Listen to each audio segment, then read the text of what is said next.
les dames qui sont allées constater la résurrection et qui viennent dire ça aux hommes qui se cachaient. Les premières qui ont prêché la résurrection sont les dames, parce que les hommes étaient cachés, ils avaient peur. Et quand les hommes reçoivent la nouvelle et qu'ils décident de partir sur le message que les femmes leur ont prêché, Jean se retrouve avec Pierre. Pierre et Jean sortent de là et ils vont à la tombe. Ce qui se passe, c'est qu'à un moment donné, Jean court plus vite que Pierre et Pierre reste derrière lui. Et puis il arrive vers la tombe et il s'arrête. Pierre qui était derrière lui, arrivé vers la tombe, vient le dépasser et lui il rentre en premier dans la tombe.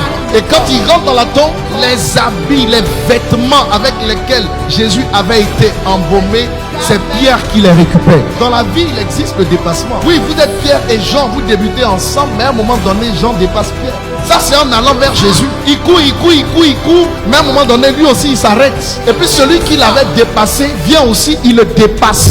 Cette année, de la position où tu étais, tu vas courir et tu vas même dépasser ceux qui étaient devant toi. Et vous savez quoi? Il ne l'a pas dépassé pour le dépasser. Mais quand il a dépassé, il est rentré là-bas. Et lui, il a pris les vêtements du ressuscité. C'est pourquoi Pierre a reçu le mandat parmi les apôtres en premier de pouvoir perpétrer l'œuvre. Parce qu'il a pris le manteau. Les femmes ont la révélation, mais les hommes ont l'autorité. Ils ont le manteau. Pierre a dû, dans le parcours, se laisser dépasser pour dépasser. Ne te plains pas parce que certains sont allés beaucoup plus loin que toi. J'ai dit en cette année, nous allons détrôner les forces qui opèrent contre ta vie et nous allons t'introniser pour que tu ailles plus loin que ceux-mêmes qui ont été avant toi.